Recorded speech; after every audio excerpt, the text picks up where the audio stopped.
معصوم ہے ولی خان، اسے اپنے ظلم کی بھینٹ مت چڑھاؤ۔ ڈاکٹر کامران کی آواز پر ولی خان نے چونک کر اس کی جانب دیکھا جو اس کے ساتھ والی سیٹ پر بیٹھا ہوا تھا۔ سٹیئرنگ پر جمے ولی خان کے مضبوط ہاتھوں کی رگیں نمایاں ہو گئیں۔ ہاں میں جانتا ہوں معصوم ہے، لیکن اس کے چچا نے میرے باپ کو قتل کیا ہے۔ قبیلے کی رسم کے مطابق باپ دادا بھائی کے کیے قتل کی پاداش میں اس جیسی لڑکیاں ہی سزا بھگتتی ہیں، اس لیے اس پر رحم مت کھاؤ۔ اگر میں اسے ونی کر کے اپنے ساتھ لے جا رہا ہوں تو یہ میرا اس پر احسان ہے، ورنہ میرے قبیلے کے لوگ اسے وہیں گولیوں سے بھون ڈالتے۔ ولی خان کے لہجے میں نفرت جھلک رہی تھی۔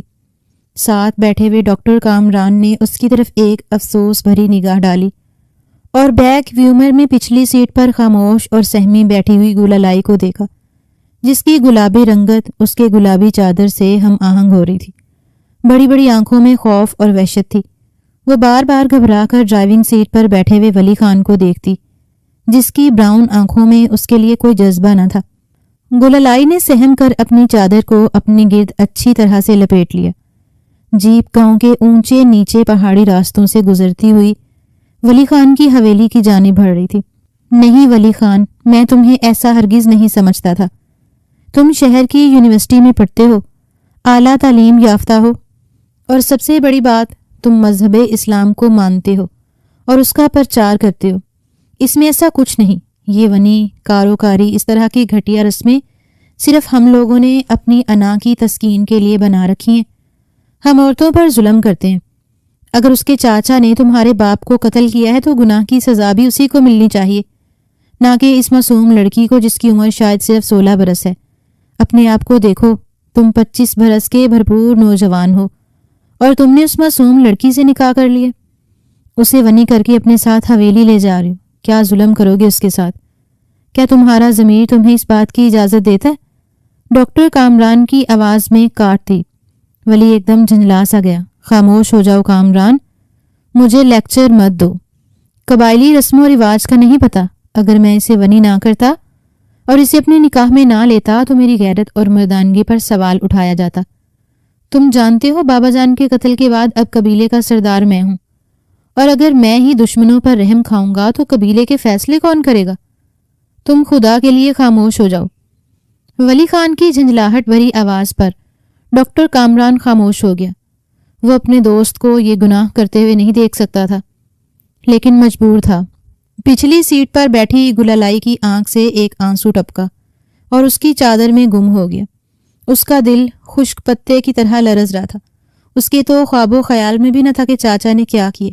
بس خاندان کے بڑے لوگوں نے چچا کو بچانے کے لیے اس کا ہاتھ پکڑ کر اسے انجان مرد کے نکاح میں دے دیا تھا، جو بھوکے بھیڑیے کی طرح اس پر ٹوٹ پڑنے والا تھا۔ گاڑی حویلی کے سامنے رک گئی تھی۔ ولی خان باہر نکلا اور ڈاکٹر کامران بھی۔ گلالئی بھی اپنی طرف کا دروازہ کھول کر آہستگی سے نیچے اتر آئی۔ اس کی گھیردار گلابی فراق پیروں تک جاتی تھی۔ وہ دراز قد تھی۔ صرف 16 برس کی عمر میں ہی وہ اس قدر خوبصورت تھی کہ جو اسے دیکھتا بس دیکھتا ہی رہ جاتا تھا۔ ولی خان کی نظر اس پر پڑی تو وہ یکدم ٹھٹک سا گیا۔ چہرے پر پڑنے والی دھوپ کی چمک میں اس کا بے مثال حسن نمایاں ہو رہا تھا۔ اندر آؤ، ہم یہاں کھڑے نہیں رہ سکتے، یہاں مرد کھڑے ہیں۔ ولی خان نے بمشکل اپنے لہجے کو سخت بنائے ہوئے گلالئی کا ہاتھ پکڑا اور اسے لے کر گھر کے اندر چل دیا۔ ڈاکٹر کامران یہاں پہلی دفعہ نہیں آیا تھا۔ وہ جانتا تھا اس کی رہائش مردان خانے میں ہوگی۔ ملازم اسے وہاں لے جا رہے تھے۔ گلالئی لرزتے قدموں سے ولی خان کے ساتھ چلے جا رہی تھی جب اچانک ہی ولی خان کے قدم رک گئے۔ سامنے ہی مورے جان نظر آ رہی تھی۔ ان کی سفید رنگت میں غصے کی سرخی کھلی ہوئی تھی۔ کمال کرتے ہو ولی خان، اپنے باپ کے قاتل کی بیٹی کو گاڑی میں بٹھا کر حویلی لا رہے ہو، اور دیکھو تو اس کا ہاتھ بھی تھام رکھا ہے جیسے یہ کوئی بہت ہی قیمتی چیز ہو۔ تمہیں تو اس کے گلے میں توق ڈال کر اسے گھسیٹتے ہوئے یہاں تک لانا چاہیے تھا۔ مورے جان کی آواز پر گلالئی اندر تک لرز کر رہ گئی۔ اپنی نفرت وہ جانتی تھی۔ حویلی میں اس کا استقبال محبت سے تو نہیں ہوگا، مگر نفرت کی اس انتہا کو دیکھ کر اس کا دل کانپ کر رہ گیا تھا۔ آنے والے دنوں میں اس کے ساتھ یہاں کیا سلوک ہونے والا تھا، اسے اندازہ ہو رہا تھا۔ مورے جان، میں ایسا ظلم نہیں کر سکتا۔ آپ سب کے کہنے پر میں نے اس لڑکی کو ونی کرنے کی خواہش پوری کر دی۔ اب یہ میرے نکاح میں ہے اور حویلی کی ملکیت ہے، مگر اس کے ساتھ جانوروں جیسا سلوک کرنا وہ میرا ضمیر گوارا نہیں کرتا۔ ولی خان کی آواز پر مورے جان نے ایک سخت نگاہ گللائی پر ڈالی، جو بے اختیار پیچھے ہٹتے ہوئے ولی خان کے مضبوط سراپے کے پیچھے چھپنے کی کوشش کر رہی تھی۔ کہاں چھپ رہی ہے بدذات لڑکی؟ نکل باہر، ابھی تو تجھے تیرے چچا کے لیے ظلم کا حساب بھی دینا ہے۔ میرا سہاگ اجاڑ دیا، میرے بچوں کو یتیم کر دیا، تیرا گھٹیا خاندان کیا سمجھتا ہے؟ ہم لوگ بھول جائیں گے؟ سردار خان کے گھر والے ہیں ہم لوگ، اور میرا بیٹا ولی خان اب تجھے بتائے گا کہ ونی ہونا کسے کہتے ہیں۔ مورے جان نے آگے بڑھ کر گلالائی کی کلائی سے پکڑ کر اسے گھسیٹا تھا، بے اختیار ہی اس کے منہ سے گراہ سی نکل گئی۔ ولی خان بھی بے اختیار ایک قدم آگے آیا۔ کہاں لے جا رہی ہیں اس مورے جان؟ کل سے کام کروا لیجیے گا، ابھی تو رات ہو رہی ہے، یہ تھکی ہوئی بھی ہے۔ ولی خان کی بات پر مورے جان نے ایک سخت نگاہ ولی پر ڈالی۔ کہنا کیا چاہ رہے ہو تم نے اس سے نکاح کیا ہے، لیکن یہ تمہاری بیوی ہرگز نہیں ہے۔ کہیں تم یہ تو نہیں سوچ رہے کہ تم اسے اپنی بیوی کا درجہ بھی دو گے؟ یہ وہ لوگ ہیں جن کی بیٹیوں کو میں اپنی نوکرانی رکھنا بھی پسند نہ کروں، اور تم اسے میری بہو بنانا چاہتے ہو۔ مورے جان کے لبوں پر ایک استہزائیہ مسکراہٹ بکھر گئی۔ یہ تمہارے کمرے میں نہیں رہے گی، اس کا فیصلہ تو میں خود کروں گی۔ مورے جان سوچتی ہوئی نگاہوں سے گللائی کو دیکھ رہی تھی۔ اس کی کلائی ابھی تک ان کے ہاتھ میں تھی۔ ولی خان کے چہرے پر ناپسندیدگی کے تاثرات ابھر آئے، مگر وہ مورے جان کے آگے بے بس تھا۔ وہ کچھ نہیں کہہ سکتا تھا۔ میرے ساتھ چلو سرونٹ کوارٹر میں، ہمارے خاندانی ملازم رہتے ہیں، تمہاری وہاں بھی جگہ نہیں ہے۔ تم میرے کمرے میں رہنا، نیچے زمین پر سونا، تاکہ تمہیں تمہاری اوقات یاد رہے اور میں تم پر نظر بھی رکھ سکوں، کیونکہ مجھے کوئی بھروسہ نہیں تم میری بیٹیوں کو اپنے اس حسن سے ورگلانے کی کوشش بھی کر سکتی ہو۔ مورے جان نے آگے بڑھ کر اپنے ہاتھ میں گلالائی کے چہرے کو دبوچا تھا۔ اس کے منہ سے ایک سسکی نکل کر رہ گئی۔ اگلے ہی پل مورے جان اسے گھسیٹتی ہوئی اپنے کمرے کی جانب لے جا رہی تھی۔ ولی خان کے قدم گویا وہیں کڑ کر رہ گئے تھے۔ مورے جان اور گلالائی منظر سے غائب ہوئیں تو ولی خان نے گہری سانس لی۔ اس کے آس پاس گلالائی کی خوشبو بکھری ہوئی تھی۔ اس نے اپنے شانے جھٹکے۔ اسے کوئی فرق نہیں پڑتا تھا کہ ونی میں آئی ہوئی لڑکی کے ساتھ حویلی میں کیا ہوتا۔ اس نے اپنا فرض پورا کیا تھا۔ ویسے بھی باپ کے مرنے کے فوراً بعد سرداری کا جو بوجھ اس کے کندھوں پر پڑا تھا وہ بہت بھاری تھا۔ اسے سخت فیصلے لینے ہی تھے۔ بوجھل قدموں سے چلتا ہوا وہ اپنے کمرے میں جا پہنچا۔ ولی خان کمرے میں داخل ہوا تو اس کے دل پر منو بوجھ پڑا ہوا تھا۔ گھڑی اتار کر سائڈ ٹیبل پر رکھتے ہوئے اچانک اس کی جیب میں رکھا موبائل بج اٹھا۔ اس نے موبائل نکال کر دیکھا۔ وہ ڈاکٹر کامران کا میسج تھا۔ اس کے بہترین دوست کا پیغام۔ شہر سے اچانک ایمرجنسی کال آئی تھی۔ ہسپتال میں میری ڈیوٹی لگ گئی، میں واپس شہر جا رہا ہوں۔ جس جرگے میں شرکت کے لیے تم نے مجھے بلایا ہے وہ تجربہ بہت بھیانک رہا۔ دوبارہ جلد ملیں گے، خدا حافظ۔ ڈاکٹر کامران کا پیغام پڑھ کر ولی خان نے ایک ٹھنڈی سانس بھرتے ہوئے موبائل واپس ٹیبل پر رکھ دیا۔ وہ کامران کو کیا بتاتا؟ شہر اور قبائل کی زندگی میں کافی فرق ہوتا ہے۔ وہ پوری رات ہی تقریباً جاگتا رہا، کبھی اٹھ کر کمرے میں ٹہلنے لگ جاتا اور کبھی سگریٹ پھونکنے لگ جاتا۔ اس کے ذہن میں رہ رہ کر گلالائی کا معصوم چہرہ آ رہا تھا۔ اس بیچاری کو تو ابھی علم ہی نہیں تھا کہ اسے کس جرم کی سزا مل رہی ہے۔ اگلی صبح وہ فجر کے وقت ہی جاگ گیا۔ حویلی کے وسیع و عریض لان میں وہ جوکنگ کر رہا تھا جب اچانک اسے اندر سے مورے جان کی آواز آئی۔ خود کو اس گھر کی بہو سمجھنا بند کرو مہرانی، تم ونی میں آئی ہو اور ونی میں آئی ہوئی لڑکیوں کی عزت بھیڑ بکریوں سے زیادہ نہیں ہوتی۔ ولی خان کے ماتھے پر بل پڑنے لگے۔ وہ بے اختیار ہی اندر کی جانب بڑھا اور سامنے کا منظر اس کی توقع کے عین مطابق تھا۔ مورے جان تخت پر بیٹھی تھی اور ان کے سامنے گلالائی کھڑی تھی۔ اس نے ابھی وہی کل والا گلابی لباس پہن رکھا تھا، البتہ چہرے کی خوف اور وحشت میں کچھ اور اضافہ ہو گیا تھا۔ گلالائی کے ساتھ ہی حویلی کی پرانی ملازمہ زمرد بی بی کھڑی تھی۔ زمرد، یہ گلالائی ہے، اس کے ساتھ وہ سلوک کرو جو تم اپنے سب سے ناپسندیدہ دشمن کے ساتھ کرتی ہو۔ حویلی کا تمام کام اس سے کرواؤ، صبح سے لے کر شام تک یہ مجھے ایک لمحے کے لیے بھی بیٹھی ہوئی نظر نہ آئے۔ اسے جتنی مشقت کروا سکتی ہو کرواؤ، اور اگر تمہیں لگے کہ یہ کام چوری کر رہی ہے یا اس کا جسم تھکنے لگا ہے یا درد کرنے لگا ہے تو مجھے اسی پل بتانا، اس کا علاج میں خود کروں گی۔ ولی خان 2 قدم چلتا ہوا ماں کے پاس آیا۔ وہ جو گلالائی کو نفرت بھری نظروں سے گھور رہی تھی۔ ولی خان کو دیکھتے ایک دم ان کے تاثرات بدلے۔ آ گیا میرا بیٹا، ہمارا نیا سردار، دیکھو تو کتنی شان ہے تمہاری۔ ولی خان وہی ان کے پاس تخت پر بیٹھ گیا۔ کیا کرتی ہیں مورے جان، اتنا کام اس نازک سی لڑکی سے کہاں ہوگا؟ ولی خان نے ایک نظر گلالائی پر ڈالی۔ نہ جانے اس نے کل سے کھانا بھی کھایا تھا یا نہیں۔ مورے جان نے یکدم پلٹ کر ولی خان کو دیکھا۔ کیوں، تمہارے دل میں اتنی نرمی کیوں آ رہی ہے؟ اس کے لیے بولو، بھولو مت کہ یہ تمہارے باپ کی قاتل کی کچھ لگتی ہے۔ اگر تم ان لوگوں کو معاف کرنے کا ارادہ رکھتے ہو تو یاد رکھنا، تمہیں میرا مرا ہوا منہ دیکھنا پڑے گا۔ کیا تمہیں اپنے باپ سردار خان کی بات یاد نہیں آتی؟ مجھے تو آتی ہے، اور یاد کے ساتھ دکھ بھی ہوتا ہے، اور اس دکھ کے ذمہ دار یہ لڑکی ہے۔ مورے جان نے ایک نفرت بھری نظر گلالائی پر ڈالی۔ ولی خاموش رہ گیا۔ زمر بی بی گلالائی کو بازو سے پکڑ کر اپنے ساتھ لے گئی تھی۔ ولی جانتا تھا پورا دن اس کے ساتھ کیا سلوک ہونے والا ہے۔ اس پورا دن وہ وقتاً فوقتاً کئی کاموں سے حویلی میں آیا، مگر اس نے ہر بار گلالائی کو کوئی نہ کوئی کام کرتے دیکھا۔ کبھی وہ سر جھکا کر فرش پر پونچھا رگڑ رہی تھی۔ ایک بار وہ اپنے چھوٹے بھائی دراب خان کے ساتھ حویلی میں آیا۔ انہیں کچھ زمینوں کے کاغذات چاہیے تھے، تو وہ سامنے کھانے کی میز پر کھانا لگا رہی تھی۔ اوہو، یہ کون لڑکی ہے؟ کیا نئی ملازمہ رکھی ہے مورے جان نے؟ دراب خان کی آواز پر ولی خان نے ناگواری سے اس کی جانب دیکھا تھا۔ اچانک ہی دراب خان نے مڑ کر ولی خان کی جانب دیکھا۔ ارے کہیں یہ وہی لڑکی تو نہیں جو ونی میں آئی ہے؟ اسی کے ساتھ نکاح کیا ہے آپ نے؟ دراب خان کی بات پر ولی خان نے اس سے کہا، باتیں مت کرو، جلدی چلو، ہمیں کورٹ جانا ہے۔ ولی خان لمبے لمبے ڈگ اٹھاتا اپنے کمرے کی جانب بڑھ گیا، یہ دیکھے بغیر کہ اس کا چھوٹا بھائی دراب خان کس قدر دلچسپی سے گلالائی کے خد و خال کا جائزہ لے رہا تھا۔ کورٹ سے واپس آتے آتے ولی خان کو اچھی خاصی رات ہو گئی تھی۔ وہ تھکے ہارے انداز میں اپنے کمرے کی جانب بڑھ رہا تھا۔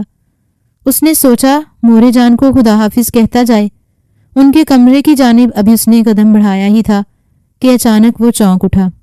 مورے جان کے کمرے کا دروازہ کھلا تھا اور اندر سے وہ باہر نکل رہی تھی۔ انہوں نے ہاتھ میں گلالائی کے بال پکڑ رکھے تھے اور اسے گھسیٹتی ہوئی باہر نکال رہی تھیں۔ گلالائی کی سسکیاں بتا رہی تھیں کہ اسے کس قدر تکلیف ہو رہی ہے۔ وہ بے بسی سے مورے جان کے ساتھ ساتھ گھسیٹتی آ رہی تھی۔ نکل باہر بدذات لڑکی، تو اس لائق بھی نہیں کہ تجھے میں اپنے کمرے میں سلاؤں۔ میرے کمرے کا فرش بھی ناپاک ہو جائے گا۔ جب جب تجھے دیکھتی ہوں مجھے اپنی بیوگی یاد آتی ہے۔ کوئی ضرورت نہیں کمرے کے آرام دہ ماحول میں سونے کی، باہر نکل۔ انہوں نے ایک جھٹکے سے گلالائی کے بال چھوڑے تو وہ بے اختیار 2 قدم پیچھے لڑک گئی۔ اس کی چادر ڈھلک کر اندر ہی کہیں گر گئی تھی۔ اس کے سیاہ ریشمی بال اب اس کے شانوں اور کمر پر بکھرے ہوئے تھے۔ سامنے کھڑا ولی خان ایک لمحے کے لیے ششدر رہ گیا۔ وہ بے مثال حسن کی مالک تھی، اور تبھی مورے جان کی نظر اس پر پڑی۔ دیکھ رہے ہو ولی خان، ونی میں آئی ہوئی لڑکیوں کے بھی نخرے ہیں۔ سونا ہے محترمہ نے، کوئی ضرورت نہیں ہے اسے کمرے میں سلانے کی۔ اور تم باہر نکلو، وہاں لان میں چارپائی پڑی ہے، اس چارپائی پر اپنا بستر ڈالو اور وہاں سو جاؤ۔ میں تمہیں یہاں حویلی کے اندر پھرتے ہوئے نہ دیکھوں، خاص طور پر ولی کے کمرے کے آس پاس بھی تم مجھے نظر مت آنا۔ مورے جان نے انگلی اٹھا کر سخت لہجے میں گلالائی کو کہا تھا۔ رات زیادہ ہو رہی تھی، شاید انہیں نیند آ رہی تھی۔ تنبیہ کرتے ہی وہ پلٹ کر اپنے کمرے میں چلی گئی۔ دھڑکی آواز کے ساتھ دروازہ بند ہوا۔ گلالائی نے ایک زخمی نگاہ ولی خان پر ڈالی، جو اسے نکاح کے بندھن میں باندھ کر یہاں تک تو آیا تھا، مگر اب لاتے ہی بھول گیا تھا۔ ولی خان کے دل کو کچھ ہونے لگا۔ وہ جوان جہان لڑکی تھی، حسن اور شباب کی ملکہ۔ باہر کھلی فضا میں وہ سوتی، نہ جانے کس کس کے ایمان خراب کر سکتی تھی، مگر وہ مورے جان کے فیصلے کے خلاف نہیں جا سکتا تھا، اس لیے خاموشی سے پلٹ کر اپنے کمرے میں چلا گیا۔ گلالائی نے ایک بے یقین نگاہ اپنے کمرے کا دروازہ بند کرتے وقت ولی خان پر ڈالی اور بے اختیار سسک پڑی۔ شاید یہی میری قسمت ہے، یہی میرا نصیب ہے۔ تھکے تھکے قدموں سے چلتی ہوئی وہ حویلی سے باہر نکل آئی۔ سامنے تاریکی میں ڈوبا ہوا لان تھا، جس میں اونچے اونچے درختوں کے ہیولے ماحول کو مزید خوفناک بنا رہے تھے۔ لائی کا دل سہم گیا۔ وہ تو آج تک اکیلی نہیں سوئی تھی، اور اب رات کے اس پہر لان میں اکیلے سونے کا خیال بھی اس کی سانس خشک کیے دے رہا تھا۔ سامنے ہی وہ چارپائی پر پڑی تھی جس پر سونے کے لیے اسے مورے جان نے حکم دیا تھا۔ گلالائی نے بے اختیار چلتی ہوئی اس چارپائی تک آئی۔ شاید وہ چوکیدار کا بستر تھا، کیونکہ وہاں ایک پتلی سی چادر اوپر اوڑھنے کے لیے رکھی ہوئی تھی۔ گلالائی کا دل لرز کر رہ گیا۔ ایک تو اسے ڈر لگ رہا تھا اور دوسرا یہ خیال کہ وہ بغیر کسی حفاظت کے یہاں کھلے آسمان تلے سونے والی ہے۔ گھر ملازموں سے بھرا ہوا تھا۔ وہ جانتی تھی مرد کو شیطان بنتے زیادہ دیر نہیں لگتی، مگر وہ آخر کتنی دیر انتظار کر سکتی تھی؟ نہ جانے کتنی دیر تک وہ لان میں ٹہلتی رہی۔ اس نے اپنی چادر کو اچھی طرح خود پر لپیٹ رکھا تھا، مگر رفتہ رفتہ تھکنے لگی۔ جوں جوں رات گہری ہوتی جا رہی تھی، دن بھر کی تھکاوٹ غالب آ رہی تھی۔ وہ آج پورا دن ایک لمحے کے لیے بھی نہیں لیٹی تھی۔ آخر تھکن سے مجبور ہوتی گلالائی اسے چارپائی پر سکڑ سمیٹ کر لیٹ گئی۔ اس نے چادر اپنے اوپر اچھی طرح سے اوڑھ رکھی تھی اور جس پر اس نے تکیے پر سر رکھا اپنے کمرے کی کھڑکی سے مسلسل باہر کی جانب جھانکتا دھراب خان کسی لالچی گدھ کی طرح ہوشیار ہو گیا۔ اس نے آہستگی سے اپنے کمرے کا دروازہ کھولا اور حویلی کے دلان میں نکل آیا۔ چاروں طرف مکمل سناٹا تھا۔ رات گہری ہو چکی تھی اور وہاں کوئی نہیں تھا۔ دبے قدموں چلتا ہوا دھراب خان بے خبر سوئی گلالائی کی چارپائی کے پاس آ کر ٹھہر سا گیا۔ ادھورے چاند کی روشنی میں اس کا گلابی چہرہ دھمک رہا تھا۔ شاید وہ بھی کچی نیند میں تھی۔ دھراب خان کی آہٹ محسوس کرتے ہی وہ بے اختیار اٹھ کھڑی ہوئی اور اس نے جو یوں سے دلچسپی سے اپنی جانب تکتے پایا تو یکدم بوکھلا کر اٹھ کھڑی ہوئی۔ کون ہیں آپ؟ اس نے کپ کپاتی آواز میں پوچھا۔ دوسری جانب دھراب خان کو اس کا یہ روپ بے حد دلچسپ لگا۔ ہونٹوں پر زبان پھیرتے ہوئے وہ سر سے لے کر پیر تک اس کا جائزہ لے رہا تھا۔ کیا بات ہے؟ آپ تو بھائی کی بیوی ہیں نا؟ ان کے نکاح میں ہیں، ونی ہو کر آئی ہیں، تو کیا ہوا آپ کو رات کے اس پہر یہاں باہر کھلے آسمان تلے نہیں سونا چاہیے؟ جن بھوت بھی ہوتے ہیں اور ہمارا چوکیدار نیت کا بہت برا ہے، وہ کسی بھی پل اندر آ جائے گا اور یہ تو بستر بھی اسی کا ہے۔ اس نے جو ایک جوان لڑکی کو اپنے بستر پر سوتے ہوئے دیکھا، نامعلوم وہ کیا کرے، آپ کو یہاں ہرگز نہیں سونا چاہیے، دھراب خان نے ڈرامائی انداز میں کہا۔ وہ بے ساختہ چارپائی سے اٹھ کھڑی ہوئی۔ اس کا سانس تیز ہو گیا تھا۔ اس نے خوفزدہ نظروں سے پلٹ کر حویلی کے دروازے کی جانب دیکھا۔ اس کے انداز میں بے بسی تھی۔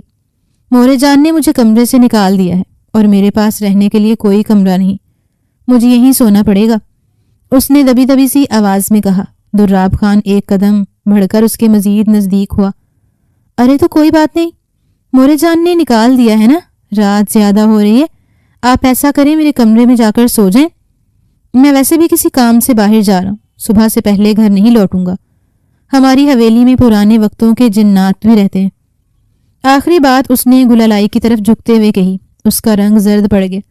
وہ کچھ دیر تو سوچتی رہی، مگر دھراب خان نے اسے ایک دفعہ پھر اپنے کمرے میں سونے کی پیشکش کی اور خود وہ لاپرواہ انداز میں چلتا ہوا حویلی کے بیرونی سمت میں جانے لگا۔ گلالائی کو رونا آ رہا تھا۔ وہ یہاں کھلے آسمان تلے نہیں سو سکتی تھی اور اب تو اسے بار بار یہی لگ رہا تھا کہ اس کے پیچھے کوئی جن کھڑا ہے۔ وہ کچھ دیر سوچتی رہی اور پھر تیز تیز قدموں سے دھراب خان کے کمرے کی جانب بڑھ گئی۔ کمرے کے اندر داخل ہوتے ہی اس نے چاروں طرف دیکھ کر تسلی کی۔ وہاں کوئی نہیں تھا۔ اندر سکون سا تھا، جبکہ باہر بے حد ٹھنڈ تھی۔ بیڈ کو دیکھتے ہوئے گلالائی کے اندر ہمت نہیں ہوئی کہ وہ اس پر سوئے۔ بے اختیار ہی وہ ساتھ رکھے ہوئے کاؤچ پر جا کر لیٹ گئی۔ دن بھر کی تھکاوٹ اس پر غالب آ رہی تھی۔ چند ہی لمحوں میں وہ غافل ہو چکی تھی۔ اندر اپنے کمرے میں ولی خان بےتابی سے ٹہل رہا تھا۔ اس نے مورے جان کو تو کچھ نہ کہا تھا، مگر اندر ہی اندر اسے سخت برا لگ رہا تھا۔ گلالائی جو بھی تھی، جیسی بھی تھی، مگر بہرحال وہ اس کے نکاح میں تھی۔ اس کا یوں باہر کھلے آسمان تلے مردوں سے بھرے ہوئے گھر میں سونا اس کی غیرت کو گوارا نہ تھا۔ تبھی اس کا موبائل تھر تھرانے لگا۔ ولی خان نے موبائل اٹھا کر دیکھا، وہاں کامران کی کال آ رہی تھی۔ ولی خان کے لبوں سے ایک گہری سانس خارج ہوئی۔ اس وقت وہ اپنے کسی دوست سے ہی بات کرنا چاہ رہا تھا۔ اس نے موبائل آن کر کے کان سے لگایا۔ دوسری جانب بشاشت سے بات کرتا ہوا کامران اس سے اس کے حال احوال پوچھ رہا تھا۔ باتوں کے دوران ہی اچانک کامران نے اس سے پوچھا، یار ولی خان، تو نے اس لڑکی کا کیا کیا؟ زیادہ ظلم تو نہیں کیا نا اس کے اوپر یار؟ وہ چھوٹی عمر کی لڑکی ہے، بے شک وہ تیری بیوی ہے، لیکن خیال رکھنا اس پر اتنا زیادہ ذمہ داریوں کا بوجھ بھی نہ ڈالنا کہ وہ گھبرا ہی جائے۔ کامران کی بات سن کر ولی خان ایک دم چپ سا ہو گیا۔ ذمہ داریوں کا بوجھ میں نے کیا ڈالنا ہے؟ بس مورے جان کا ہی رویہ اس کے ساتھ ٹھیک نہیں۔ باقی سب تو چلو سمجھ میں آتا ہے، مگر اس وقت بھی مورے جان نے اسے باہر لان میں چارپائی ڈال کر سونے کے لیے کہہ دیا۔ مجھے سخت بے چینی ہو رہی ہے۔ گھر مردوں سے بھرا ہے اور قبائلی مرد کتنے بے قابو ہوتے ہیں، اس کا تمہیں اندازہ بھی نہیں۔ گلالئی بے حد حسین ہے، مجھے ڈر ہے کہ اسے کوئی نقصان نہ پہنچائے۔ ولی خان نے ایک ہاتھ سے پیشانی مسلتے ہوئے کامران کو بتایا، اور دوسری جانب کامران بری طرح سے چونک اٹھا۔ کیا کہا؟ باہر صحن میں سونے کے لیے کہہ دیا ہے کہ مطلب وہ تیرے کمرے میں نہیں؟ تیری بیوی ہے اور وہ باہر سو رہی ہے، ایسا کیسے ہو سکتا ہے؟ ولی خان تیری غیرت مر گئی ہے کیا؟ کامران کا لہجہ سخت ہوا تھا۔ ولی خان چپ سا رہ گیا۔ میں کچھ نہیں کر سکتا کامران، مورے جان کا فیصلہ یہی ہے کہ وہ میرے کمرے میں نہیں رہے گی، اور اس وقت بھی وہ باہر کھلے آسمان تلے سو رہی ہے۔ یہ مورے جان کا ہی حکم ہے، مجھے سمجھ نہیں آ رہی کہ میں کیا کروں۔ اس کی بات پر کامران کو ایک طرح سے غصہ آیا تھا۔ اس نے ولی خان کو بے نقد سنا ڈالی۔ کیا مطلب؟ کیا کروں؟ سرداری کرنا خوب آتی ہے، لوگوں کے فیصلے کرتا ہے، تو اس لڑکی کا بھی فیصلہ کر جو تیرے نکاح میں ہے۔ ابھی باہر جاؤ اور اسے اپنے کمرے میں لے کر آؤ، باقی سب باتیں تو بعد میں ہوں گی۔ پہلے اس بات کو تو یقینی بناؤ کہ تمہارے ہوتے ہوئے اس کی عزت کو کوئی آنچ نہیں۔ کامران کی بات پر ولی خان چپ سا رہ گیا۔ واقعی وہ صحیح تو کہہ رہا تھا، مگر ولی خان نہیں جانتا تھا کہ اس کا چھوٹا بھائی دراب خان اس سے پہلے ہی اپنے کمرے میں بے خبر سوئی گلالئی کی جانب اپنے ہوس زدہ قدم بڑھا چکا تھا۔ محتاط نظروں سے چاروں طرف کا جائزہ لیتے ہوئے دراب خان اپنے کمرے میں داخل ہو رہا تھا۔ باہر کوئی نہیں تھا اور اندر کا ماحول بھی خاموش تھا۔ گلالئی نے لائٹ بند نہیں کی، وہ سامنے کاؤچ پر کمبل لپیٹے بے خبر سو رہی تھی۔ دراب خان کے چہرے پر مسکراہٹ بکھر گئی۔ کیا زبردست مال ہاتھ لگا ہے بھائی کے، اور اوپر تو بے وقوف ہے، مورے جان کی باتوں میں آ کر اس لڑکی کو کمرے سے ہی نکال بیٹھا ہے۔ پر میں بے وقوف نہیں۔ دراب خان کی آنکھوں کی چمک بڑھتی جا رہی تھی۔ دھیرے دھیرے چلتا ہوا وہ گلالئی کے پاس جا پہنچا۔ اس کے چہرے پر زمانے بھر کی معصومیت تھی۔ پنجوں کے بل دراب خان اس کے برابر بیٹھ گیا۔ گلالئی کے بالوں کی ایک لٹ اس کے چہرے پر لہرا رہی تھی۔ دراب خان نے بے باکی سے اپنا ہاتھ بڑھایا اور اس کی لٹ کو پیچھے کر دیا۔ نامعلوم یہ اس کے چبھتے ہوئے لمس کا احساس تھا یا کیا، گلالئی کی آنکھ کھل گئی۔ اس نے جو اندر دراب خان کو اپنے اس قدر قریب دیکھا، بے اختیار ہی اس کے حلق سے ایک گھٹی گھٹی سی چیخ نکل گئی۔ اس نے ایک جھٹکے سے دراب خان کو خود سے دور کیا اور کاؤچ سے اترنے لگی، مگر دراب خان کسی بھوکے درندے کی طرح اس پر جھپٹ چکا تھا۔ اس نے دونوں ہاتھوں سے پکڑ کر اسے واپس کاؤچ پر گرایا اور بولا، نخرہ تو دیکھو، ونی میں آئی ہوئی لڑکیوں کے نخرے نہیں چلتے، تم اب ہماری ملکیت ہو، جیسا چاہیں وہ تمہارے ساتھ سلوک کر سکتے ہیں۔ اس کی دونوں کلائیوں کو تھامے وہ جیسے اس کی وجود میں دانت گاڑنے کو بےتاب تھا۔ گلالئی کے حلق سے گھٹی گھٹی چیخیں نکل رہی تھیں، اور اسی پل کامران کی باتوں کے زیر اثر ولی خان نے اپنے کمرے سے باہر قدم رکھا۔ اس کا رخ باہر لان کی جانب تھا، جہاں گلالئی چارپائی پر سو رہی تھی، مگر وہاں پہنچتے ہی وہ پریشان سا ہو گیا۔ چند قدم چلتے ہوئے وہ بے اختیار ہی حویلی کے اندرونی حصے کا جائزہ لینے لگا، اور اگلے ہی پل اس کے کان کھڑے۔ اسے یوں لگا جیسے کسی نے گھٹی گھٹی سی آواز میں اس کا نام پکارا۔ وہ چونک کر مڑا۔ آواز دراب خان کے کمرے سے آئی تھی۔ چند لمبے لمبے قدم اٹھاتا ہوا وہ دراب خان کے کمرے کے دروازے تک پہنچا، اور اگلے ہی پل ساکت رہ گیا۔ اندر سے گلالئی کی گھٹی گھٹی سی چیخوں کی آواز سنائی دے رہی تھی۔ یوں لگ رہا تھا جیسے وہ کسی سے الجھ رہی ہے۔ شاید مقابل طاقت پر تھا، کیونکہ گلالئی کی قربناک چیخیں اب بلند ہونے لگی تھیں۔ وہ اس کا نام پکار رہی تھی۔ ولی خان سناٹے میں رہ گیا۔ اس نے یکدم پوری قوت سے دراب خان کا دروازہ کھٹکھٹا دیا۔ دراب خان، دراب خان، دروازہ کھولو، کون ہے اندر؟ اس کی پکار کے جواب میں اندر یکدم خاموشی سی چھا گئی تھی، اور اگلے ہی پل دراب خان کی ایک زوردار دھاڑ سنائی، پیچھے ہٹو بدذات لڑکی، یہاں رات کے اس پہر میرے کمرے میں کیا کرنے کے لیے آئی ہو؟ شرم نہیں تمہارے اندر؟ تم میرے بھائی کے نکاح میں ہو، کس قدر بے حیا ہو تم۔ بھائی تمہیں اپنے کمرے میں نہیں لے کر گیا تو تم نے میرے کمرے کا راستہ دیکھ لیا اور اب مجھ سے اپنی خواہش پوری کرنا چاہتی ہو؟ دور ہٹو مجھ سے، دراب خان زور زور سے چلاتے ہوئے کہہ رہا تھا۔ ولی خان نے ایک دفعہ پھر دروازہ بجایا۔ تھوڑی ہی دیر کے بعد دروازہ کھل گیا۔ سامنے ہی بھیانک منظر ولی خاندان کا انتظار کر رہا تھا۔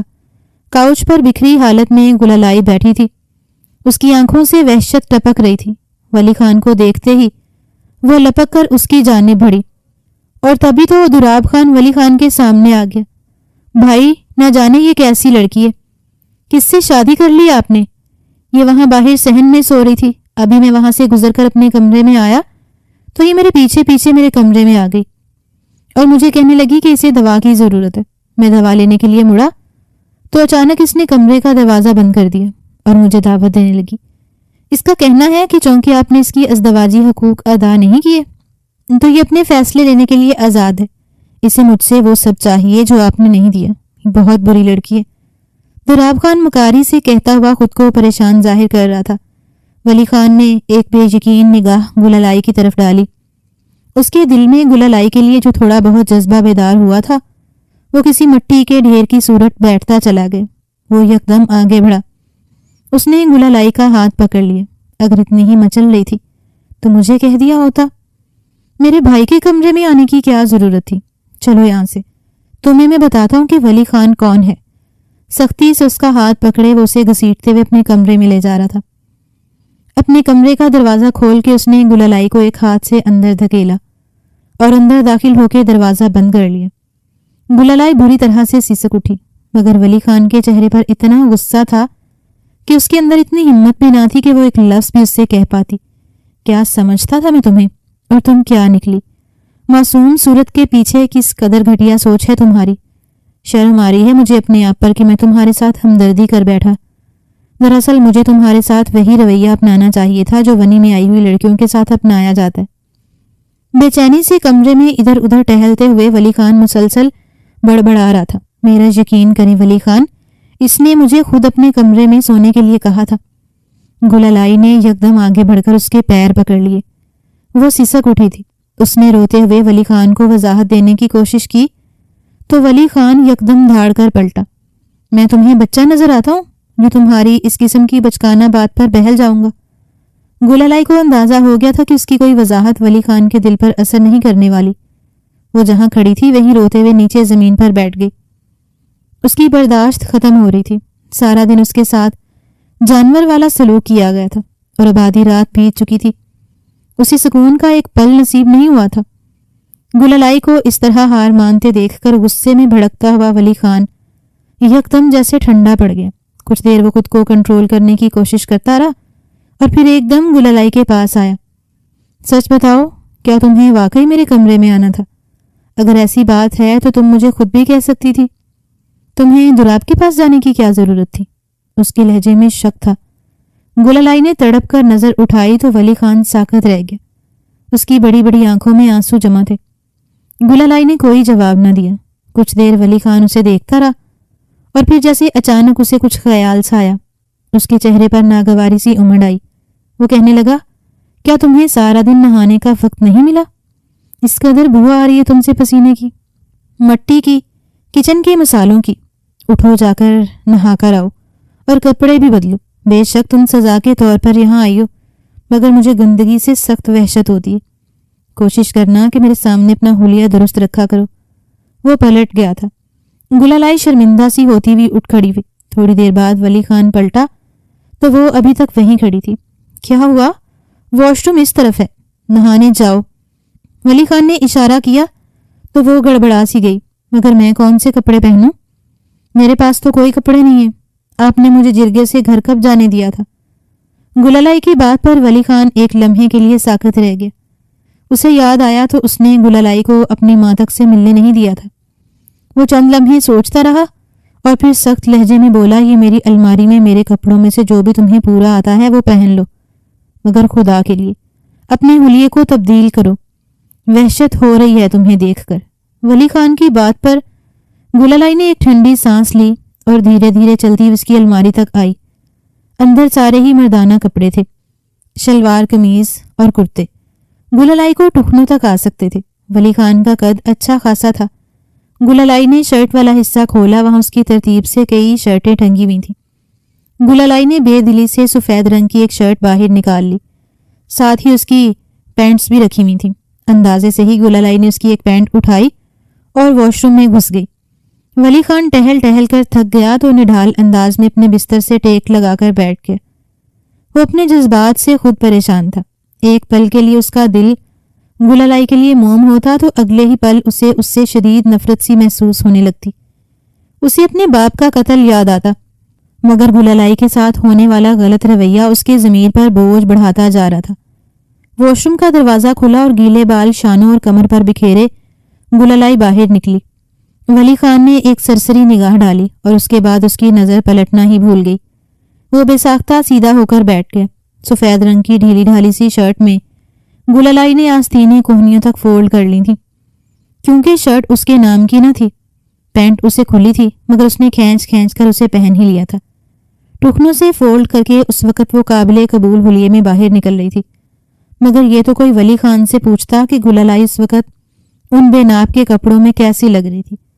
سفید چہرے سے ٹپکتے پانی کے قطروں کے ساتھ وہ کوئی آسمانی حور لگی۔ ولی خان نے بڑی مشکل سے اپنی نظر ہٹائی۔ وہ واش روم سے نکل کر پریشان سی وہیں کھڑی ہو گئی تھی، اگلے حکم کی منتظر تھی۔ یہاں آؤ میرے پاس، ولی خان نے اسے نرم لہجے میں بلایا۔ وہ دھیرے دھیرے چلتی ہوئی اس کے برابر بیڈ پر آ کر بیٹھ گئی۔ وہ سر جھکائے اپنے لب کو چل رہی تھی جب اچانک ولی خان نے اس سے سوال کیا، میں تمہیں کیسا لگتا ہوں گلالائی؟ گلالائی نے چونک کر سر اٹھایا۔ ولی خان نے اپنا سوال پھر سے دہرایا، میں تمہیں کیسا لگتا ہوں گلالائی؟ تم میرے بارے میں کیا سوچتی ہو؟ گلالائی چند لمحے تک اسے دیکھتی رہی۔ نہ جانے کیوں ولی خان کو اس کی نظروں میں ایسا تاثر نظر آیا کہ بے ساختہ اس نے اپنی نظریں چرا لیں۔ گلالائی چند لمحے خاموش رہی اور پھر اچانک بولی، مجھے ایسا لگتا ہے جیسے دنیا میں کبھی بھی مجھ پر کوئی آفت آئی تو آپ مجھے بچا لیں گے، بالکل اسی طرح جس طرح ابھی چند لمحے پہلے آپ نے مجھے بچایا جب آپ کا بھائی مجھے برباد کرنے والا تھا۔ اگر چند لمحے اور نہ آتے تو نہ جانے کیا ہو جاتا۔ میں آپ کی بہت احسان مند ہوں۔ گلالائی کی بات پر یکدم ہی ولی خان کے ماتھے پر بل نمودار ہوئے تھے۔ وہ ایک جھٹکے سے اٹھ بیٹھا۔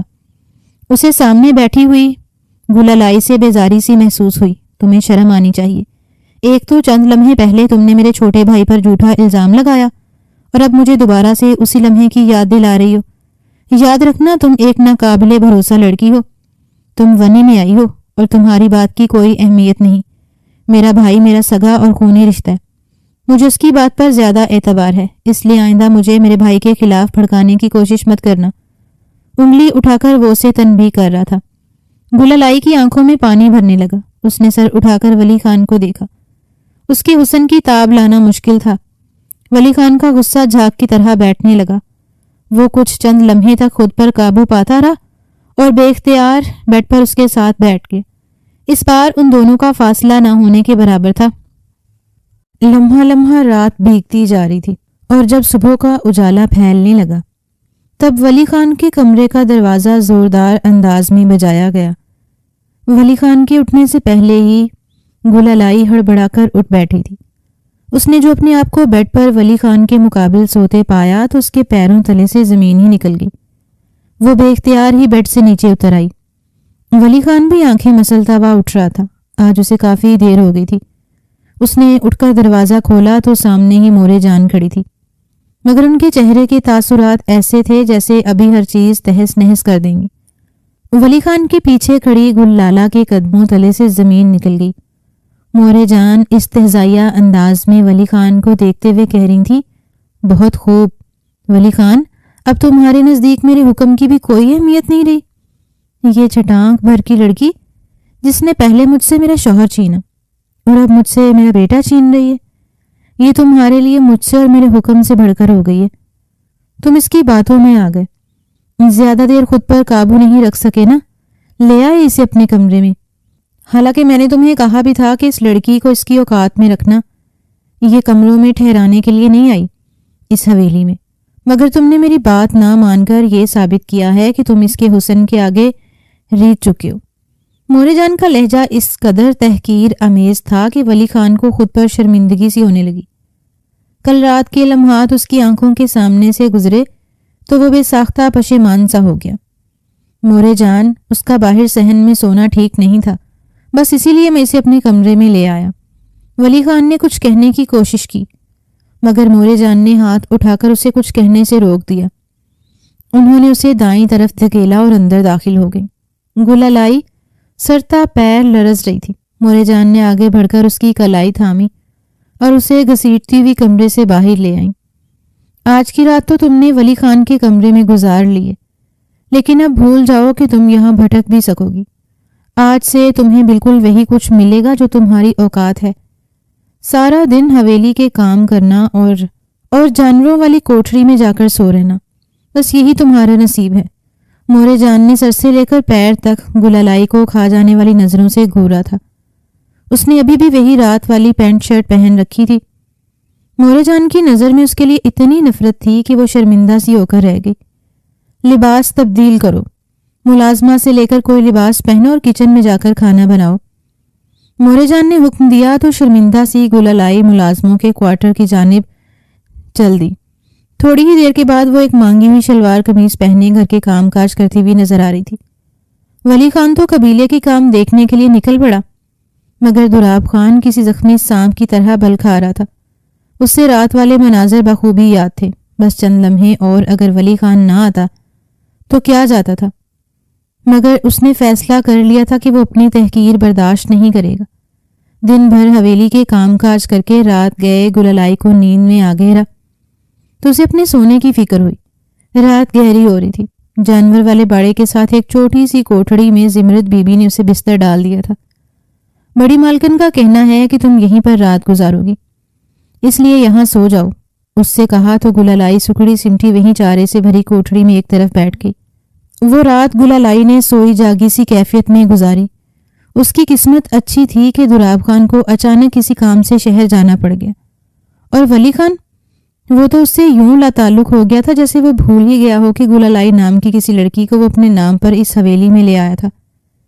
جلد دن یوں ہی بوجھل سے گزر گئے، اور ایک روز دن بھر کے کام کاج سے فارغ ہو کر تھکی ہاری گلالائی جس وقت اپنی کوٹھڑی میں جا کر بیٹھی، چند ہی لمحوں بعد اس کی آنکھ لگ گئی۔ مگر آج رات اس کے لیے آسان نہیں تھی۔ وہ نہیں جانتی تھی کہ دراب خان حویلی واپس لوٹ آیا۔ حویلی میں سناٹا چھا گیا تو دراب خان پھر سے اپنی بل سے باہر آ گیا۔ اس نے گلالائی کو جانوروں کے باڑے کی طرف جاتا ہوا دیکھ لیا تھا۔ تھوڑی ہی دیر کے بعد آہٹ محسوس کر کے گلالائی نے چونک کر سر اٹھایا۔ سامنے ہی دراب خان کھڑا بھوکی نظروں سے اسے دیکھ رہا تھا۔ گلالائی بے اختیار اٹھ کھڑی ہوئی۔ اس سے پہلے کہ وہ بھاگتی، دراب خان نے لپک کر اسے پکڑ لیا۔ اب کہاں بھاگ کر جاؤ گی؟ اب تو مورے جان نے تمہیں لالا کے کمرے سے بھی نکال دیے، یہاں تو تمہیں بچانے والا اور کوئی نہیں ہے۔ دراب خان گلالائی کے کان میں گرایا، مگر وہ جو پہلے ہی اس سب کے لیے ہوشیار تھی، اس نے ہاتھ میں پکڑا ہوا بڑا سا پتھر دراب خان کے سر میں دے مارا۔ چوٹ اچانک تھی کہ دراب خان گرا کر رہ گیا۔ ایک لمحے کے لیے اس کی گرفت گلالائی میں کم ہوئی تو اس کو زوردار دھکا دیتے ہوئے بھاگ کھڑی ہوئی۔ اندھا دھند بھاگتے ہوئے وہ حویلی کے اندرونی حصے میں بڑھتی چلی گئی۔ اس کی قسمت اچھی تھی، سامنے ہی ولی خان اپنے کمرے کی سمت جا رہا تھا۔ گلالائی سیدھا جا کر اس سے ٹکرائی۔ اس کے لبوں سے ایک چیخ سی نکلی۔ ولی خان خود حیران ہو کر اسے دیکھنے لگ گیا، جو بے حد گھبرائی ہوئی لگ رہی تھی۔ اچانک گلالائی لپک کر اس کے سینے سے جا لگی۔ مجھے بچا لیں، خدا کے لیے مجھے بچا لیں، مجھے اس طرح اپنے کمرے سے مت نکالیں۔ دراب خان، وہ میرے پیچھے پڑا ہے، میں نہیں جانتی میں خود کو اس سے کس طرح بچاؤں۔ گلالائی سسک پڑی تھی۔ گلالائی کی بات پر ولی خان نے اسے اپنے سینے سے دور ہٹایا، اور جب بولا تو اس کی آواز میں بیزاری سی تھی۔ بس کرو گلالائی، جو تم بار بار میرے لیے آزمائش بن جاتی ہو۔ میں نے تمہیں مورے جان کے حکم عدلی کرتے ہوئے اپنے کمرے میں ٹھہرایا تو تھا، لیکن تم جانتی ہو کہ تم ونی میں آئی ہو، اور ونی میں آئی ہوئی لڑکیوں کو کچھ اصول پورے کرنے ہی پڑتے ہیں۔ تم میرے ساتھ میرے گھر میں ویسے نہیں رہ سکتی جیسے نارمل میاں بیوی رہتے ہیں، تمہیں یہ سب کچھ تو برداشت کرنا ہی پڑے گا۔ ولی خان کی بات پر گلالائی جیسے تڑپ اٹھی تھی۔ خدا کے لیے بس کر دیں، اگر میں ونی میں آئی ہوں تب بھی آپ کم از کم میری عزت تو سلامت ہی رکھ سکتے ہیں۔ میں مانتی ہوں کہ آپ مجھے محبت نہیں دے سکتے، اور میں آپ سے محبت مانگ بھی نہیں رہی، لیکن کم سے کم میری حفاظت تو کریں۔ اپنے ارد گرد ایک نظر تو ڈالیں کہ کون میری عزت کا دشمن ہے۔ آپ قبائلی ہیں، اپنے قبیلے کے سردار ہیں، لیکن آپ اپنی بیوی کی حفاظت بھی نہیں کر سکتے۔ ولی خان نے ایک نظر بری طرح سے روتی ہوئی گلالائی پر ڈالی۔ یکدم ہی اس کے اندر غصے کی ایک شدید لہر پیدا ہوئی۔ یہ بار بار بیوی بیوی کیا کر رہی ہو؟ میں نے تم سے نکاح صرف اس لیے کیا تھا کیونکہ میں تمہارے ساتھ ناجائز تعلق نہیں رکھنا چاہتا تھا۔ نکاح کا مطلب یہ نہیں کہ میں نے تمہیں اپنی زندگی میں جگہ دی تھی یا تمہیں اپنی بیوی بنا لیا۔ اگر تم کہتی ہو تو میں تمہیں اس نکاح کے بندھن سے بھی آزاد کر دیتا ہوں۔ بولو، کیا طلاق دے دوں تمہیں؟ ولی خان کے لہجے میں غصہ جھلک رہا تھا۔ روتی ہوئی گلالائی اچانک ساکت سی ہو گئی۔ اگلے ہی پل اس کے لبوں سے بے ساختہ نکلا تھا، نہیں، خدا کے لیے مجھے طلاق مت دیجیے گا۔ ونی ہو جانے کے بعد میرا اس پوری دنیا میں اور کوئی نہیں رہا۔ میں اپنے گھر بھی واپس نہیں لوٹ سکتی۔ جو قدر میری یہاں ہے وہی میرے اپنے گھر میں بھی ہے۔ میرے پاس خدا کے بعد آپ کے علاوہ اور کسی کا سہارا نہیں ہے۔ خدا کے لیے مجھ پر رحم کریں، میری مدد کریں۔ تڑپ تڑپ کر روتے ہوئے وہ کہہ رہی تھی، اور تبھی ولی خان کی نظر اس کے عقب میں پڑی جہاں دوراب خان بپھرے ہوئے شیر کی طرح بھٹتا چلا آ رہا تھا۔ چھوڑ دیں اسے بھائی جان، جب آپ نے اس کو اپنے کمرے میں رکھنا ہی نہیں ہے تو مجھے اس پر حق جما لینے دے۔ ویسے بھی یہ ونی میں آئی ہوئی لڑکی ہے، حویلی کے ہر شخص کا حق ہے اس پر ہم جو چاہے سلوک کریں۔ اس کے ساتھ اس نے ہاتھ بڑھا کر گلالائی کو پکڑنا چاہا، مگر وہ تڑپ کر ولی خان کے پیچھے جا چکی تھی۔ ولی خان کا خون کھول اٹھا۔ اس نے دوراب خان کے آگے بڑھتے ہوئے ہاتھوں کو زور سے جھٹکا کیا۔ بدتمیزی کیا ہے یہ؟ دوراب خان، تم کس طرح بات کر رہے ہو؟ یہ ونی میں آئی ہوئی لڑکی ہے، مگر کیوں بھول رہے ہو کہ میں نے اس کے ساتھ نکاح کیا ہے؟ یہ بیوی ہے میری۔ ولی خان کی آواز بلند ہو رہی تھی۔ تبھی سامنے والے کمرے کا دروازہ کھلا اور مورے جان پریشان صورت لیے باہر نکل آئیں۔ انہوں نے ولی خان کی اونچی آواز سن لی تھی۔ نکاح کیا ہے مگر یہ آپ کی اصلی بیوی تو نہیں ہے نا؟ اس کو سزا دینے کے لیے حویلی میں لائے ہیں تو لائیے، مجھے پکڑائیے اس کا ہاتھ، میں اسے اچھے سے سزا دیتا ہوں۔ دوراب خان ایک دفعہ پھر آگے بڑھا، مگر اس بار ولی خان نے ایک زناٹے دار تھپڑ اس کے منہ پر دے مارا تھا۔ ولی خان کو خود سمجھ نہیں آ رہی تھی کہ آخر اسے اتنا غصہ کیوں آ رہا ہے۔ وہ گلالائی کو ہاتھ لگانے کی بات کر رہا تھا، مگر ولی خان کو یوں محسوس ہو رہا تھا جیسے وہ اس کی عزت پر ہاتھ ڈال رہا ہے۔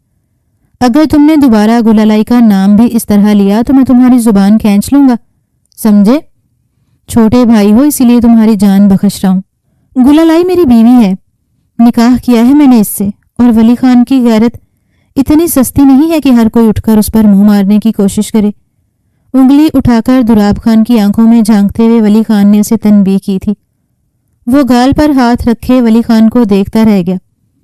اس کی آنکھوں میں نفرت ہچکولے لے رہی تھی۔ تبھی سامنے سے مورے جان آگے بڑھ کر آئیں۔ بس کرو ولی خان، اس چھٹانک بھر کی لڑکی کے لیے اب تم اپنے بھائی پر ہاتھ اٹھاؤ گے؟ کس قدر بدذات ہے یہ! اس گھر میں پہلے ماتم کا سماں پیدا کیا اور اب تم سب کو آپس میں لڑوا رہی ہے۔ یا خدا، یہ لڑکی ہے یا کوئی مصیبت؟ مورے جان زور زور سے چلانے لگی تھی۔ ولی خان یکدم جھنجھلا سا گیا۔ خدا کے لیے مورے جان بس کریں، کچھ نہیں کیا اس نے، اور اگر آپ لوگ یہی چاہتے ہیں کہ میں اس کے ساتھ کسی قسم کے تعلق میں نہ رہوں، اپنے کمرے میں نہ رکھوں، تو ٹھیک ہے، میں ایسا نہیں کروں گا، لیکن اس کو حفاظت سے تو رکھیے۔ یہ بھی کسی کی بیٹی ہے، انسان ہے یہ، اسے انسان تو سمجھیں۔ ولی خان کی بات پر پورے ماحول پر جیسے سناٹا سا چھا گیا تھا۔ دوراب خان نے زور سے اپنا پاؤں پٹکا۔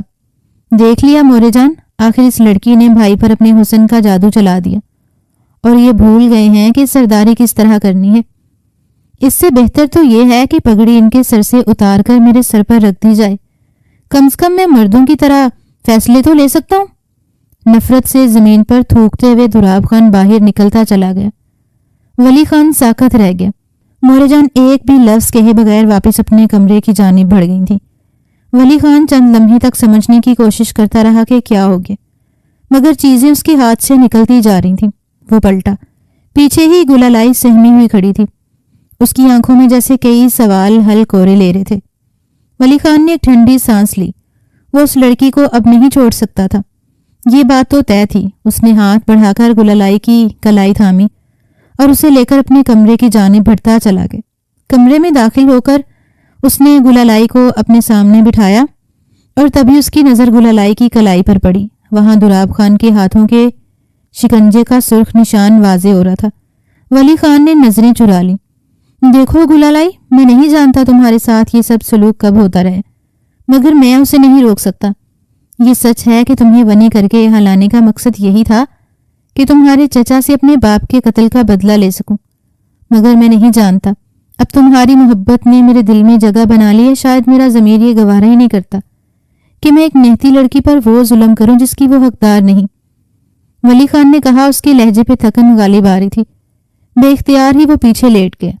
وہ اپنے ماتھے کو مسل رہا تھا۔ گلالائی چند لمحے تک اسے دیکھتی رہی۔ ولی خان وہیں لیٹے لیٹے آنکھیں بند کر چکا تھا۔ کچھ ہی دیر کے بعد اسے اپنی پیشانی پر کسی کا لمس سا محسوس ہوا۔ اس نے بے ساختہ آنکھیں کھول کر دیکھا۔ وہ گلالائی کا ہاتھ تھا جو اس کا سر دبا رہی تھی۔ ولی خان کے چہرے پر مسکراہٹ دوڑ گئی۔ اسے گلالائی کی ادا بہت اچھی لگی تھی۔ نہ جانے کب وہیں لیٹے لیٹے اس کی آنکھ لگ گئی۔ صبح جب وہ جاگا تو گلالائی بھی بیڈ کی کراؤن سے ٹیک لگائے سو رہی تھی۔ نہ جانے حالات کس طرح کروٹ بدل رہے تھے۔ ولی خان کو کچھ سمجھ نہیں آ رہا تھا، مگر اسے آج ایک ضروری فیصلے میں بیٹھنا تھا۔ اس نے اپنا لباس تبدیل کیا اور کمرے سے نکلتا چلا گیا، یہ جانے بغیر کہ کوئی اس کے باہر جانے کا ہی تو انتظار کر رہا تھا۔ مورے جان دالان میں کھڑی تھی۔ اس کے ساتھ دولاب خان تھا جو زخمی نگاہوں سے ولی خان کے کمرے کی جانب دیکھ رہا تھا۔ لے جاؤ اسے دولاب خان، وہ اس وقت اپنے کمرے میں اکیلی ہے، اس کے ساتھ جو سلوک کرنا ہے کرو۔ اس لڑکی نے مجھ سے میرا شوہر چھین لیا اور میرا بیٹا بھی۔ جس طرح اس نے کل رات میری آنکھوں میں آنکھیں ڈال کر بات کی ہے نا، میں جانتی ہوں وہ اس کی محبت میں پاگل ہو رہے۔ اس لڑکی کے ساتھ وہ سلوک کرو، اس کی 7 نسلیں بھی یاد رکھیں اور میرے دل کو سکون مل جائے۔ مورے جان نفرت میں بڑبڑا رہی تھی۔ دولاب خان مونچھوں کو بل دیتا ہوا لمبے لمبے قدم اٹھاتا ولی خان کے کمرے کی جانب بڑھ گیا۔ ولی خان کو جرگے میں بیٹھے ہوئے کچھ ہی دیر گزری تھی جب اچانک اس کا دل بری طرح سے گھبرانے لگا۔ نامعلوم کیا بات تھی، اسے رہ رہ کر یہی خیال آ رہا تھا کہ وہ اپنے گھر والوں میں دشمنوں کے بیچ میں گلالائی کو تنہا چھوڑا ہے۔ رہ رہ کر اسے بس یہی خیال آ رہا تھا۔ کل رات ہی تو گلالائی نے اسے بتایا تھا کہ وہ اس کے بچے کی ماں بننے والی ہے، اور اس خبر کے سننے کے بعد ولی خان اب اس سے مزید لا تعلق نہیں رہ سکتا۔ جرگا ادھورا چھوڑ کر وہ اٹھ کھڑا ہوا۔ اسے اپنے گھر میں ایک فیصلہ کرنا تھا۔ وہ چاہتا تھا کہ مورے جان گلالائی کو معاف کر دیں۔ گاڑی ڈرائیو کرتا ہوا جس وقت وہ اپنے گھر پہنچا، گھر میں گلالائی کا کہیں نام و نشان نہ تھا۔ کمرہ خالی پڑا تھا، مگر کمرے میں بکھرا ہوا ساز و سامان بتا رہا تھا کہ یہاں کچھ لمحے پہلے کوئی بہت برا حادثہ ہوا ہے۔ گلالائی کہاں ہے؟ وہ بےتاب ہو کر کمرے سے باہر نکلا اور تبھی اسے اپنے پیچھے زمرت بی بی کی آواز سنائی دی۔ ولی خان بیٹا، کسی کو بتانا مت کہ میں یہ تمہیں بتا رہی ہوں۔ مگر دولاب خان گلالائی کو گھسیٹتا ہوا ڈیرے پر لے گیا۔ وہ لڑکی بہت معصوم ہے، بالکل میری بیٹی کی طرح، اسے بچا لو۔ زمرت بی بی کی آواز پر ولی خان نے بے یقین نظروں سے پلٹ کر انہیں دیکھا۔ اس کی آنکھوں میں خون اتر آیا تھا۔ اسے یقین نہیں آیا کہ دولاب خان اس حد تک جا سکتا ہے۔ تھوڑی ہی دیر کے بعد وہ اپنی گاڑی میں بیٹھا آندھی اور طوفان کی طرح ڈیرے کی طرف جا رہا تھا۔ ڈیرا زیادہ دور تو نہیں تھا۔ وہ تھوڑی دیر میں وہاں پہنچ گیا۔ تھوڑی سی ویران جگہ پر ہونے کی وجہ سے اس ڈیرے پر کوئی نہیں آتا تھا، مگر اس وقت وہ ڈیرا گلالائی کی چیخوں سے گونج رہا تھا۔ ولی خان پاگلوں کی طرح گاڑی سے اتر کر اندر کی جانب بھاگا۔ شکر تھا دروازہ کھلا تھا۔ سامنے ہی دولاب خان گلالائی کو اٹھا اٹھا کر کسی بے جان چیز کی طرح دیواروں پر پٹک رہا تھا۔ تمہاری وجہ سے، صرف تمہاری وجہ سے میرے بھائی نے مجھ سے نفرت سے بات کی، بدذات لڑکی۔ آج میں تمہیں بتاؤں گا کہ ونی ہونا دراصل کہتے کسے ہیں۔ دولاب خان گراتے ہوئے گلالائی کی طرف لپکا اور پھر اسے اٹھا کر دیوار پر دے مارا۔ ولی خان کی نظریں پھٹی کی پھٹی رہ گئیں۔ اسے دور سے ہی نظر آ رہا تھا کہ گلالائی کا وجود کئی جگہ سے زخمی ہو چکا ہے۔ آخر شاید اس کی ہمت جواب دے ہی گئی۔ وہ دونوں ہاتھ جوڑ کر دولاب خان کے سامنے گرتی چلی گئی۔ مجھے معاف کر دو، مجھے معاف کر دو۔ تمہارے باپ کا قتل میرے چچا نے کیا تھا، مجھے اس بارے میں کوئی علم نہیں۔ میرے چچا تو مجھ سے ملتے بھی نہیں، مگر میرے ساتھ یہ سب کچھ مت کرو۔ دولاب خان نے لپک کر آگے بڑھ کر اس کے بال پکڑ لیے تھے۔ اور یہی ولی خان کی برداشت جواب دے گئی۔ وہ بے ساختہ اندر داخل ہوا اور اس نے ایک زوردار دھکا دے کر دولاب خان کو گلالئی سے دور کر دیا۔ دولاب خان پھٹی پھٹی نگاہوں سے ولی خان کو دیکھنے لگا۔ شاید اس کے وہم و گمان میں بھی نہ تھا کہ ولی خان یہاں آن پہنچے گا۔ آج کے بعد گلالئی کو ہاتھ لگانے کا بھی مت سوچنا، یہ میری بیوی ہے، اور میں آج پورے گاؤں کے سامنے اس بات کا اعلان کر دوں گا کہ ہم نے اپنے باپ کا قتل معاف کیا۔ گلالئی کو اپنی بیوی کا درجہ دوں گا، اور جس کسی کو اعتراض ہے وہ میری زندگی سے ہمیشہ کے لیے نکل جائے۔ ولی خان نے انگلی اٹھا کر دولاب خان سے کہا، اگر تو میرا بھائی نہ ہوتا تو آج میری بندوق میں جتنی گولیاں ہیں وہ ساری تیرے سینے میں اتار دیتا۔ ولی خان کے لہجے میں نفرت تھی۔ دولاب خان پتھر کا بت بن کر کھڑا رہ گیا۔ ولی خان نے روتی ہوئی گلالئی کا ہاتھ پکڑا اور اسے لے کر پلٹا، اور اگلے ہی پل اس کے قدم گویا زمین میں جم کر رہ گئے تھے۔ کھلے دروازے کے باہر مورے جان کھڑی تھی۔ ان کے چہرے سے لگ رہا تھا کہ انہوں نے ساری باتیں سن لی۔ ولی خان آگے بڑھا اور مورے جان کے سامنے جا پہنچا۔ مجھے معاف کر دیجئے مورے جان، مگر بابا کے قتل میں گلالئی کا کوئی قصور نہیں تھا۔ یہ میری بیوی ہے اور میرے ہونے والے بچے کی ماں ہے۔ میں اس کے ساتھ مزید ظلم نہیں کر سکتا، اور نہ ہی کسی کو اجازت دیتا ہوں کہ وہ اس کے ساتھ کوئی ظلم کرے۔ میں اسے قانونی طور پر اپنی بیوی کی حیثیت سے آج سب کے سامنے لے آؤں گا۔ ولی خان کی بات پر مورے جان کی آنکھیں حیرت کے مارے پھیل گئی تھیں۔ کیا واقعی گلالئی کو ان کا وارث دینے جا رہی تھی؟ انہیں گلالئی سے نفرت ضرور تھی، مگر وہ جہاں دیدہ عورت تھی۔ سمجھ گئی تھی کہ ان کے بیٹے کو محبت کے تیر نے گھائل کر دیا۔ اب دنیا کی کوئی طاقت اسے گلالئی سے الگ نہیں کر سکتی تھی۔ شکست خوردہ انداز میں مورے جان واپس اپنی گاڑی میں بیٹھنے لگی۔ ولی خان گلالئی کا ہاتھ تھامے پہلے ہی حویلی کی جانب نکل چکا تھا۔ اسی رات اس نے ولیمے کی شاندار تقریب کی، جس میں سب کے سامنے اس نے گلالئی کو اپنی بیوی کی حیثیت سے تسلیم کر لیا۔